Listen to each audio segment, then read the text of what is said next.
Hello दोस्तों, welcome to प्रबिदस daily current affairs में आपका स्वागत है। जैसा कि आपको पता है कि 6 अक्टूबर का न्यूज़पेपर हम लोग कवर करने वाले हैं, दैनिक जागरण का राष्ट्रीय संस्करण। जैसा कि आप जानती हैं कि हिंदी मीडियम वालों के लिए जो है राष्ट्रीय संस्करण दैनिक जागरण का बिल्कुल द हिंदू की तरह काम करता है, जैसे कि इंग्लिश मीडियम वालों के लिए जो है आपका द हिंदू काम करता है। तो इसकी जो भी इंपॉर्टेंट करंट अफेयर्स होती है वो हम डेली बेसिस पे कवर करते आ रहे हैं और कंटिन्यूसली हम इसको ऐसे ही कवर करते रहेंगे। स्लाइड बेसिस पे मैंने आपके लिए जो भी करंट अफेयर है वो आपके लिए निकाल के रखी हुई है, तो आप देख सकते हैं यहाँ पे क्या है करंट अफेयर्स।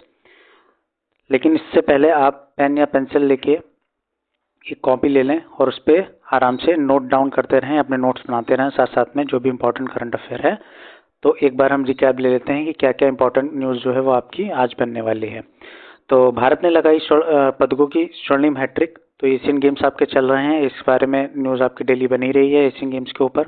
तो आगे देखेंगे किस किस गेम्स में जो है कितने पदक जीते हैं, किन किन खिलाड़ियों ने, कौन सा खिलाड़ी किस गेम से रिलेटेड है, ये एशियन गेम्स के बारे में है। दूसरा है आपका, मैंने कल के न्यूज़ में आपको कवर किया था कि विश्व कप जो है, वनडे विश्व कप जो है आपका स्टार्ट हो चुका है, ठीक है, भारत के अंदर।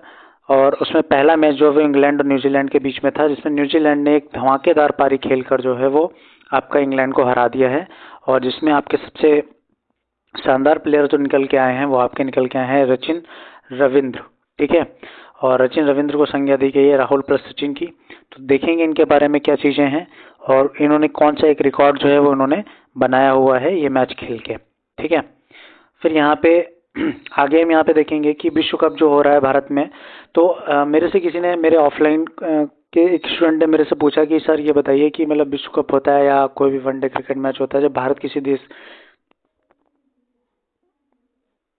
मतलब किसी चीज़ की मेज़बानी करता है, किसी गेम्स की या किसी वनडे क्रिकेट की या टी20 की, तो भारत को क्या फ़ायदा होता है। या मान लो एशियन गेम्स की मेज़बानी करे अगर भारत, तो उसको क्या फ़ायदा होता है। तो उससे ये तो उसके बारे में भी आज थोड़ा सा डिस्कशन होने वाला है कि हमारी अर्थव्यवस्था को कैसे थोड़ा सा बूस्ट मिलता है, ठीक है।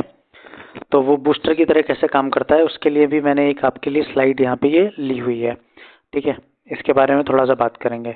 नेक्स्ट न्यूज़ है आपकी, इससे पहले मैं लगातार पिछले 3 पेपर्स में कवर कर चुका हूँ। चिकित्सा का नोबेल पुरस्कार, भौतिक का, रसायन का, और आज है साहित्य का नोबेल पुरस्कार। जिनको मिला है वो नॉर्वे के एक लेखक हैं जॉन फास, और उनको मिला है आपका साहित्य का नोबेल पुरस्कार। तो इनके बारे में थोड़ी सी बात हम करेंगे।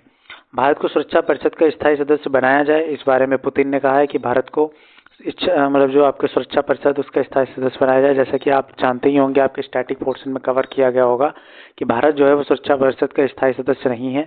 5 देश जो हैं वो आपकी सुरक्षा परिषद के स्थायी सदस्य हैं, टोटल 12 कंट्रीज जो हैं वो उसमें शामिल हैं आपकी, ठीक है।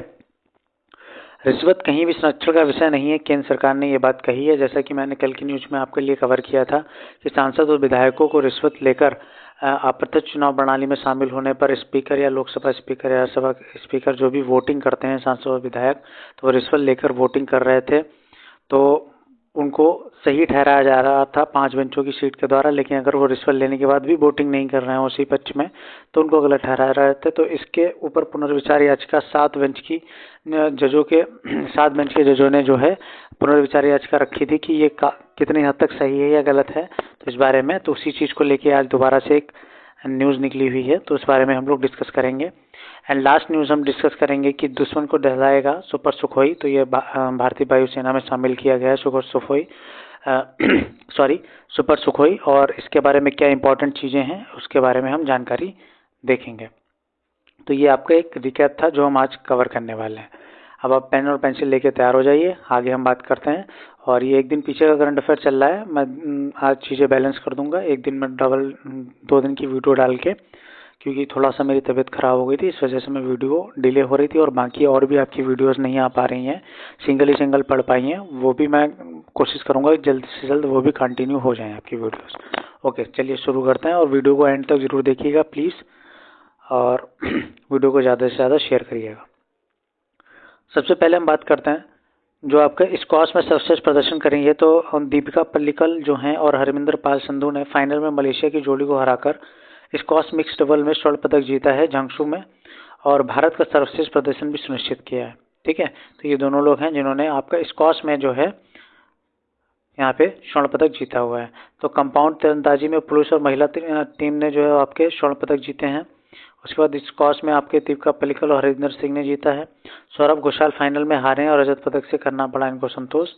कुश्ती में अंतिम पंघाल ने ओलंपिक पदक विजेता को हराकर जीता कांस्य, और बैडमिंटन में एच.एस. प्रणय ने सेमीफाइनल में कांस्य पदक पक्का कर रचा इतिहास। इसके बारे में हम थोड़ा सा डिटेल डिस्कशन अगले पेज पे करने वाले हैं। यहाँ पे भारत ने लगाई स्वर्ण हैट्रिक। अब ये जो आपका था एशियन गेम्स आपके झांगझू चाइना में चल ही रहे हैं। तो भारतीय खिलाड़ियों ने 3 स्वर्ण पदक जीते हैं 6 तारीख को, और ये तीरंदाजी में कंपाउंड तीरंदाजी में मिक्स टीम ने स्पर्धा में बुधवार को स्वर्ण पदक जीते हैं। महिला टीम ने भी स्वर्ण जीतते हुए क्लीन स्वीप जीती है। ज्योति सुरेखा बेन्नम, आदिति स्वामी और परिणीति कौर शीर्ष वरीयगत विश्व चैंपियन टीम ने फाइनल जीते हैं। अंतिम चरण में 60 में 60 अंक परफेक्ट स्कोर किया है। यहाँ पे आगे हम बात करते हैं।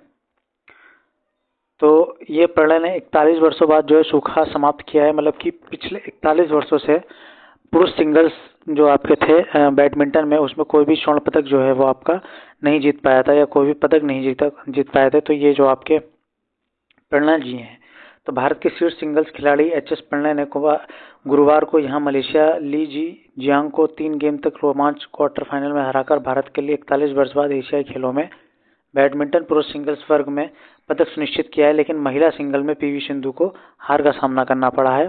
पुरुष डबल्स में आपका रेकी रेड्डी और चिराग शेट्टी को सेमीफाइनल में पहुंचकर पदक पक्का कर दिया इन्होंने। ठीक है, महिला टीम ने सेपकटकरा में चीन को हराया है, और मानसिंह 8वें और बेलियान 12वें स्थान पर रहे। मानसिंह और अब्दागंदा ने बेलियप्पा पुरुष मैराथन स्पर्धा में क्रमशः 8वें और 12वें स्थान पर रहे। मानसिंह ने 2 घंटे 16 मिनट 59 सेकंड में मैराथन पूरी की, जबकि बेलियप्पा ने 2 घंटे 20 मिनट 52 सेकंड का समय लिया था। तो ये थोड़ी सी डिटेल न्यूज़ है। इसकी मैं स्लाइड्स आपको टेलीग्राम चैनल पर शेयर कर दूंगा, और थोड़ा सा डेप्थ में मतलब लाइन टू लाइन देखिए। अगर मैं लाइन टू लाइन पढ़ने लगा तो बहुत ज़्यादा वीडियो की लेंथ ज़्यादा हो जाएगी। तो मैं आपके लिए इंपॉर्टेंट न्यूज़ और एक ओवरव्यू देता हूँ, जिससे कि आपको समझ में आ जाए। मेरे ओवरव्यू से ही आप नोट्स बना सकते हो, कोई ज़रूरत नहीं है। लेकिन अगर आप डेप्थ में पढ़ना चाहते हो तो मैं इसकी स्लाइड्स को शेयर कर दूंगा, आप टेलीग्राम चैनल पर आप वहाँ से देख सकते हैं। ठीक है, अब हम यहाँ पे पदक तालिका की बात कर लेते हैं। तो भारत जो है अभी भी 4थे स्थान पर बना हुआ है। टोटल 86 पदक जो है वो भारत के हो चुके हैं। नंबर 1 पे चाइना है, और 189 स्वर्ण पदक और 333 कुल पदकों की संख्या के साथ में। ठीक है, बाकी एक स्टोरी यहाँ पे बहुत इंपॉर्टेंट है और मोटिवेटेड करने वाली है। राम बाबू ने मजदूरी कर उठाया ट्रेनिंग का खर्च।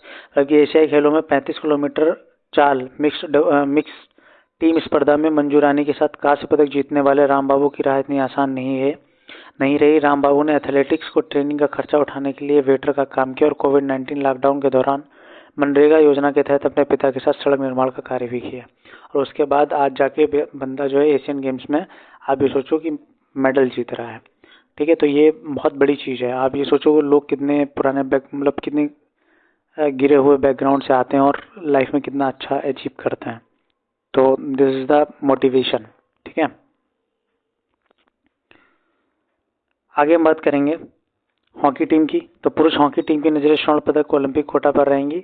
एशियाई खेलों में स्वर्ण पदक के साथ ओलंपिक के लिए क्वालिफाई करने की कोशिश में जुटी भारतीय पुरुष हॉकी टीम को शुक्रवार को गत चैंपियन जापान के विरुद्ध फाइनल में दबाव और तनाव का बखूबी सामना करना पड़ा। भारत ने आखिर 2014 में इंचियोंग में पुरुष हॉकी में स्वर्ण पदक जीता। शानदार परफॉर्म चल रही टीम इंडिया की नज़रें चौथी बार पीला तमगा जीतकर अगले साल होने वाले पेरिस ओलंपिक का टिकट काटने पर लगी हैं। भारतीय टीम अब तक 1966, 1998 और 2014 में स्वर्ण पदक जीत चुकी है, जबकि 9 रजत और 3 कांस्य भी जीते हैं। मौजूदा फॉर्म और विश्व रैंकिंग को देखते हुए भारतीय टीम स्वर्ण पदक की दावेदार है। जकार्ता में पिछली बार हुए खेलों में भारतीय टीम के कांस्य पदक की हाथ लगा था, लेकिन इस बार वे इसकी भरपाई करना चाहते हैं। ठीक है, तो ये आपकी हॉकी टीम से रिलेटेड जानकारी थी। अब यहाँ पे बात चल रही है कि भाई वनडे विश्व कप जो चल रहा है आपका भारत में शुरू हुआ है, तो उसमें जो मैच था कल इंग्लैंड और न्यूजीलैंड का, उसमें ये भाई साहब जो थे सचिन जी, इन्होंने धमाल मचा दिया है। तो इन्होंने विश्व कप का पदार्पण किया है। शतक लगाने वाले सबसे कम उम्र के खिलाड़ी में शामिल हो गए हैं। तो जो आपके न्यूजीलैंड के सचिन रविंद्र हैं, ये 23 वर्ष 321 दिन की उम्र में 2023 में ये इन्होंने सबसे कम उम्र में विश्व कप में जो आपका शतक लगाया है। और उससे भी पहले विराट कोहली रिकॉर्ड बना चुके हैं। इन्होंने 22 साल की उम्र में 106 दिन 22 साल 106 दिन में वनडे विश्व कप में जो है आपके शतक लगा चुके हैं। तो ये कुछ रिकॉर्ड्स हैं इनके, ये आप यहाँ पे देख सकते हैं। ठीक है, यही मेन एक इम्पॉर्टेंट चीज़ थी। बाकी भारतीय मूल के बल्लेबाज हैं रविंद्र जी, और इन्होंने इंग्लैंड के छक्के छुड़ा दिए। न्यूजीलैंड के पहले मैच में 9 विकेट से जीत जो है वो दर्ज की है। और बाकी यहाँ पे एक रोमांच चीज़ ये देखने को मिलेगी कि दोपहर में खाली रहा स्टैंड, शाम होते होते आए दर्शक, जबकि मैच देखने कोई आया ही नहीं था इंग्लैंड न्यूजीलैंड का। ठीक है, बाकी ये आप ग्राउंड उस दिन देखिएगा जिस दिन इंडिया और पाकिस्तान का मैच होता है, शायद जगह ही ना मिले। ठीक है, नेक्स्ट बात करते हैं भाई कि आखिर हमारी इकोनॉमी में कैसे बूस्टर का काम करता है कोई भी गेम। तो विश्व कप से अर्थव्यवस्था को 20,000 करोड़ रुपए का बूस्टर, 4 से 5,000 करोड़ रुपए होंगे स्क्रीनिंग और फूड डिलीवरी पर, 10,500 से 12,000 करोड़ आएंगे टेलीविजन राइट्स प्रयोजक से। ठीक है, मतलब टेलीविजन के राइट्स और प्रयोजक मतलब कि जो भी ऐड वगैरह देते हैं। 750 से 1,000 करोड़ रुपए आएगा वर्कर्स इवेंट मैनेजमेंट पर खर्च से। 1600 से 2200 करोड़ आएंगे क्रिकेट मैच के टिकटों की बिक्री से विश्व कप के दौरान। 150 से 200 करोड़ रुपए आएंगे विश्व कप में शामिल टीमें देंगी। 450 से 600 करोड़ रुपए खर्च करेंगे विदेशी पार्टनर। 300 से 500 करोड़ रुपए खर्च करेंगे मैच देखने आने वाले दर्शक। तो आप देख रहे हो कितना ज़्यादा पैसा आ रहा है भाई एक कोई भी गेम ऑर्गेनाइज करके अपनी कंट्री में। 150 से 250 करोड़ रुपए खर्च करेंगे घरेलू पार्टनर। 10 शहरों में अक्टूबर और नवंबर में खेले जाएंगे मैच। टिकट बिक्री, होटल, रेस्टोरेंट, फूड डिलीवरी, दूसरी सेवा पर वस्तु एवं सेवा कर लगेगा। इससे पूरा आयोजन में जीएसटी और दूसरे टैक्सेस का संग्रहण भी होगा, सरकार का राजस्व बढ़ेगा। 48 मैच खेले जाएंगे देश के अलग अलग शहरों में। 25 लाख दर्शक जो हैं वो आपके मैच देखने आ सकते हैं। तो भारत में आयोजित किया जा रहा क्रिकेट विश्व कप देश के जीडीपी में 18,000 से लेकर 22,000 करोड़ रुपए का इजाफा करेगा। 45 दिन तक चलने वाले आयोजन में विश्व कप के 10 देशों के क्रिकेट प्रेमी मैच देखने आएंगे। इससे वे होटल, खाने पीने, यात्रा और दूसरी सुविधाओं पर पैसा खर्च करेंगे। इससे सरकार का खजाना भरेगा। बैंक ऑफ बड़ौदा के 2 इकोनॉमिस्ट द्वारा जारी की गई रिपोर्ट का कहना है कि खर्च महंगाई पर खास असर नहीं पड़ेगा, यानी इससे महंगाई नहीं बढ़ेगी। ठीक है, तो ये था। यहाँ पे कोई भी गेम ऑर्गेनाइज करवाया जाता है तो उसके बेनिफिट्स आपको समझ में आ गए होंगे कि क्या होते हैं। ठीक है, जीडीपी पे कितना ज़्यादा प्रभाव देखने को मिलता है।